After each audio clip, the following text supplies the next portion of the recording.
On July 19th, 1977, the world teacher, the Christ Maitreya, head of the spiritual hierarchy, emerged from his ancient retreat and is now in the modern world. With his disciples, the masters of the wisdom, he will inaugurate the new age of synthesis and brotherhood.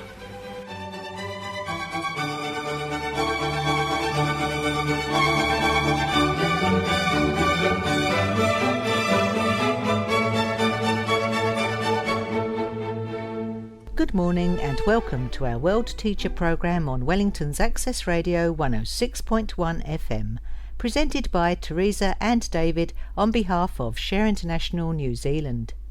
Today we'll be focusing on competition versus cooperation. In the July-August 2005 double issue of Share International magazine, the Master points out in his article that greed and competition are the main cause of our problems, and that sharing and cooperation are the answer. His article is titled "The End of Darkness" and begins, "Nowhere is division and disharmony more prevalent than on planet Earth. No other planet of our system is so immersed in competition, so ignorant of the benefits of cooperation. Nowhere else is seen the results of such folly: anxiety, illness of all kinds, wealth and poverty side by side, insecurity and war. Why should this be so? Why should the inhabitants of this most richly fertile world quarrel so over its ownership?" To some extent the answer lies in the very richness of Earth's resources. Earth is the most densely material of worlds, and for long ages men have been in thrall to its material wealth, and have fought and competed for its control. This has brought the human kingdom, and with it the animal, to the verge of destruction. With the nuclear bomb, man has brought his very existence into jeopardy. It is this fact above all which has prompted Maitreya's decision to return with his group to the everyday world, at least 1,000 years ahead of the planned date. His aim is to coax men back from the brink, to show them how dangerous and destructive is their lust for power, their greed and competition. He will outline for them a simpler way, a way of cooperation, justice and trust. Many there are today who, in their hearts, renounce the iniquities of the present materialism which pervades the planet. They long for justice and peace, and march and demonstrate for their fulfillment. More and more the peoples of the world are beginning to recognize that together they have the power to change the actions of powerful men. Thus does Maitreya trust the people and gives voice to their demands. Thus does he join their marches and adds his voice to theirs. Amid the general avarice, there is too an awakening of conscience among politicians and others in several countries. The debts of the poorest nations are being cancelled, and a new approach to the grinding poverty of so many is taking place. The fruits of 20 years of labour are beginning to ripen. Maitreya's beneficent energies are working their magic, and a new spirit is gaining strength. Thus the attitudes and habits of countless ages are beginning to crumble before the tide of new and unstoppable energies wielded by Maitreya and his group. Men need have no fear. The meek, indeed the poor, the powerless, the toilers everywhere, shall inherit the earth. Men will learn the beauty of cooperation and service, and one by one the bastions of power will fall. The empires of power and wealth will disappear as the new urge for sharing and oneness grips the minds of men. Thus will it be, and thus will man regain his sanity and start the climb again. That concludes the Master's article. Benjamin Creme, in his book The Art of Cooperation, states that the world is divided into two groups. those who are holding on to the old, greedy and selfish nationalistic systems, and who thus represent the reactionary forces of the world, and those who are opening to the new incoming energies of Aquarius, and who are looking for a way of brotherhood and cooperation, a realization of the interdependence that results from the fact that we are one humanity. As the one humanity, we are working out our mutual destiny and evolving to give expression, with our different nationalities and talents, to the extraordinary variety of divine life, but in the form of unity. This is obviously a major problem for humanity. The world is so divided, competition is so rife today. It is the very nature of our political and economic systems, based as they are on market forces, commercialization, aggrandizement and power. If we would survive, it must be changed. How can we overturn the tremendous power of competition which underlies all aspects of our life today, and entrench in its place not only the idea but the action of cooperation? Competition, I believe, is based on fear. If we look back at our history, we can think of competition as it relates to the animal kingdom. It is natural for animals to compete for food in the struggle for survival. But we are not just animals. Although we owe our bodies and certain of our instincts to the animal kingdom, we are souls in incarnation. As souls, something other than competition comes into play in the relationships between men, between groups, between nations. We are not always competing, but when we do, we always end up destroying ourselves.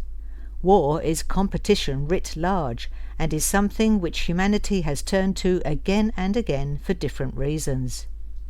With the advent of agrarian civilizations, the necessity for competition diminished. Competition in terms of warfare still took place very often, but the very fact of turning into settled agrarian culture led man away from the necessity of chasing each other or animals for the pot. A different aspect evolved: cooperation. Tribes grew in size, little market towns grew up, trading took place. That depends on cooperation. You cannot build a town or a trading station without cooperation. It needs the sense of oneself as part of a group, a community, brothers and sisters sharing the resources of a particular place, and enjoying, therefore, the fruits of this cooperative interaction. We have arrived at a point today where, in practical, material terms, the world is probably richer than it has ever been. There are more products per capita in the world than at any other time in human history. Never has there been felt the need for so many things. Never has there been so many storehouses bulging full with products. We have reached a point of massive overproduction, which takes cooperation to produce, but has led to a sustained attack on each other in the competition to sell each other these goods. We have reached a kind of impasse in trade. Where is the way from here? One way is to go back to an agrarian culture, where everyone makes their own things and trades for what each other needs. That would be sensible, except that the world today is so large, there are so many people. Of course it would be foolish to try to go back. We have to go in a different direction. We have to become not competitive, but cooperative. Otherwise we shall not go forward in any direction at all. The desire principle is very powerful and instinctively expresses itself through competition. It could cooperate, but grasping, fighting for what it feels it needs, certainly for what it wants, it competes, kills if necessary, hurts, destroys. That is the story of humanity's life until it reaches the stage at which the soul, the divine aspect, whose nature is goodwill, demonstrates. As the Master says, cooperation is the demonstration of divine goodwill. It is the soul which demonstrates goodwill. which makes us want to cooperate. It is very difficult for human beings in physical bodies with personalities that are mainly governed by their astral nature to see clearly, to understand, except perhaps intellectually, the nature of the soul. The soul sees the broad view. It has no sense of itself as separate in any way. The soul has total, absolute goodwill. It knows only divine intelligence, divine love, and divine purpose or will. Goodwill is an aspect of love, the purpose of God and the love of God together, and is essential love. The soul tries to inculcate this in its vehicle, which inevitably leads to cooperation. When you cooperate, you express the quality of goodwill. It is difficult to cooperate if you are working under the desire principle and wanting what your intelligence tells you is needed. The brain intelligence is often at variance with the insight and intuition coming from the soul, which always leads to goodwill, to the expression of right relationship. The soul only knows right relationship. That is what it wants to produce on the physical plane. This, of course, is difficult, since for long ages, and especially now through our modern political and economic structures, we have created a world whose essential nature is competition. If we do not give up competition, we will destroy the world. Humanity has to understand that we are interdependent, brothers and sisters of one humanity. Also, that humanity is a force in the world, which has to obey certain rules. These rules are inborn in us from the soul level. When we express ourselves on the soul level, we obey the rules. The rules are that we cooperate. Politically and economically, there is no nation in the world, not even the biggest, America, which can stand alone. There is not yet sufficient goodwill and trust between the nations, and so the competitive spirit, in line with market forces, the commercialization of all life, which is part of market forces, dominates. The spiritual crisis of humanity, not knowing the meaning and purpose of our lives, is focused today through the political and especially the economic field, and can only be resolved there. That means that the soul aspect, the spiritual aspect, has to be given expression. We have to see what we are doing and change it. Humanity has to change or die. This is what my master spells out so clearly. Quote, "Cooperation is another word for unity. Unity and cooperation are the springboards to the future and the guarantee of achievement for all men. Great reservoirs of power lie untapped within humanity, waiting for the magic of cooperation to unleash." Unquote. It's a question of rationalization. Every nation will be asked to make over in trust for the world what they have in excess of their needs, and from that common pool the needs of all will be met. The process of redistribution, and therefore rationalization of our economic structures, will itself rationalize the overproduction processes. The redistribution of resources is the problem which is at the heart of the economic and indeed the spiritual crisis overhanging the world today. This spiritual crisis is focused in the political and economic theatre. That is why Maitreya comes in the first place as a political and economic teacher. Although his teaching is non-religious, it is about the spiritual life, about right human relationships. When we share the world's resources, we take the first step into solving the ills of the world, and the first step into our divinity. The food, raw materials, energy, scientific knowledge and educational facilities of the world belong to everyone. If we accept the principle of sharing, accept that we are one, redistribute the world's resources, and so create justice in the world, we will have peace. It is the only way in which we will have secure and lasting peace. Sharing the world's resources will restore sanity to the world. It will make life happier for most people. There is no reason why people should think they will suffer from the principle of sharing. On the contrary, most people will live better, happier lives. Our maturity is evidenced by our beginning to take responsibility for our planet on a global scale, albeit in a very tentative, barely discernible way. We are beginning to realize what we are doing to our environment, that we are gradually killing off the planet as a living, breathing, evolving body of expression of a great cosmic being, which of course the planet is. We are beginning to see that we cannot go on willy-nilly despoiling the planet, polluting the air, rivers and oceans. We know this. More and more concerned groups have brought this to the attention of governments. At long last, governments or their representatives meet on a more or less regular basis to analyse the problems and to see what can be done about them. That is a new maturity. It is to do with a growing sense by humanity that it is one.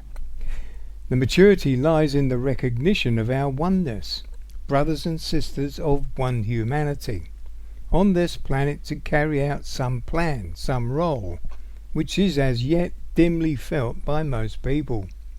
That we are at last taking seriously what individual groups have for long brought to the notice of governments. It is a sign that we are recognizing our vulnerability and also our oneness. We are maturing. That concludes Krem's comments, and here we have more insights in this extract from the Master's article titled Cooperation from December 1984. Humanity today stands poised for a great leap into the future, a future in which man's essentially divine nature will demonstrate. Little though he may know this, man has passed and is passing the tests which will allow him in full adulthood to become the recipient of knowledge and powers with which to fashion that future. At present, only to the inner vision of the guides of the race may this reality be clear, but such it is, and portends well for the coming time. Wherever men gather today can be seen and felt a new urgency, a new sense of commitment to the well-being of the planet and its kingdoms. Only now, after aeons spent in the struggle for existence and progress, can man be said to have reached maturity, a maturity discernible to us, albeit well hidden from man himself. The opportunity arises now for a major advance in human progress, outstripping by far in speed and accomplishment all previous advances. Whereas until now a slow and steady progress was desirable and even preferable, a new dynamic rhythm is being created whose momentum will sweep humanity into the future on a wave of global change. So great are the tensions in today's divided world that only a rapid change of direction will prevent catastrophe. This rapid change, there is no doubt, will present problems of adjustment to many, but many more by far will welcome these changes as the opportunity for new life. We, the toilers behind the scenes, have every confidence that humanity will set in motion this radical transformation of its structures. They no longer serve man's needs and block the emergence of the new. We watch and guide, overseeing all. Little by little, a new consciousness is awaking humanity to its inner needs. The old competitive spirit dies hard, but nevertheless a new spirit of cooperation is likewise to be seen.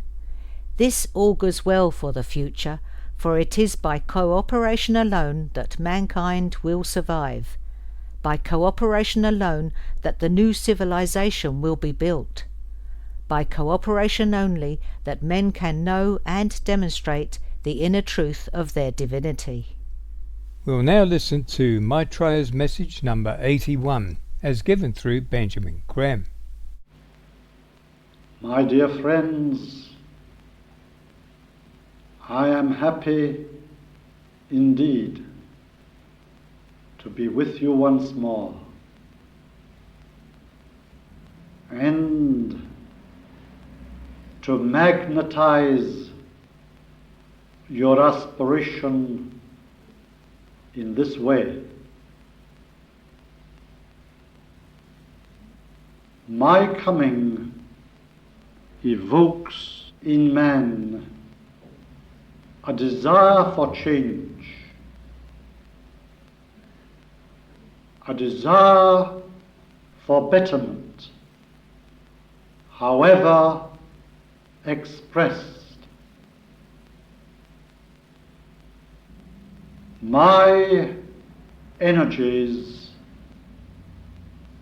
engender in man divine discontent. All that is useless in our structures must go. There are many such which are unworthy of man today.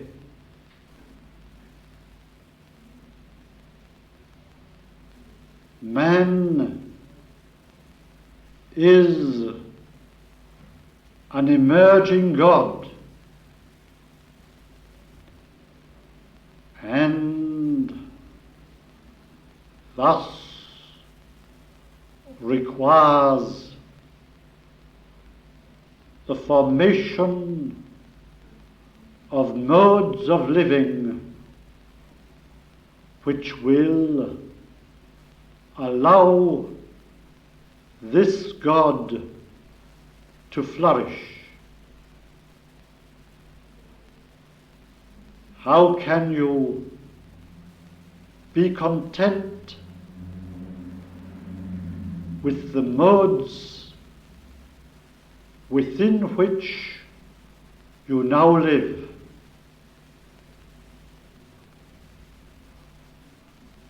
When millions starve and die in squalor,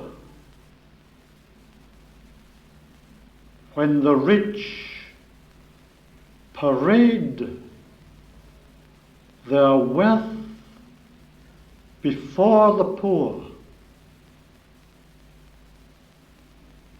when each man is his neighbor's enemy, when no man trusts his brother,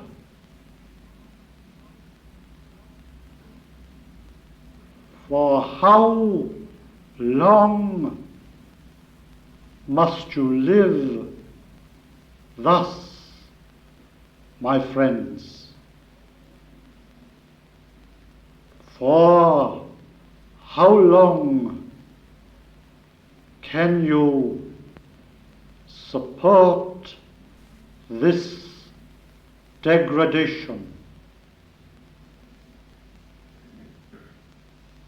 My plan and my duty is to reveal to you a new way, a way forward which will permit the divine in man to shine forth.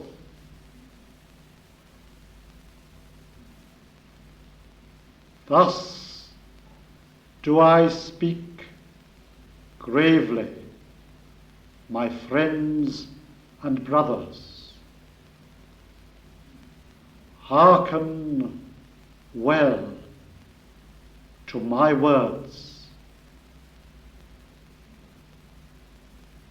Man must change or die. There is no other course.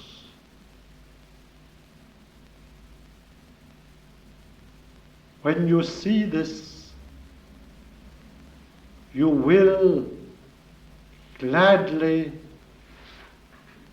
take up my cause and show that for man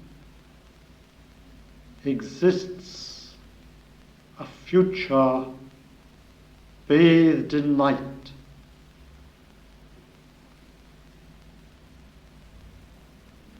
My teaching is simple. Justice, sharing, and love are divine aspects. To manifest his divinity, man must embrace these three. And that's our programme for today. If you have any questions or would like to know more about the World Teacher Maitreya and the Masters of Wisdom, please call us on 06 3646 101 or visit the website share-international.org. To inquire about Share International magazine subscriptions, books by Benjamin Creme, or our monthly free of charge newsletter, the number is 04 234 1133, or write to PO Box 9576 Wellington.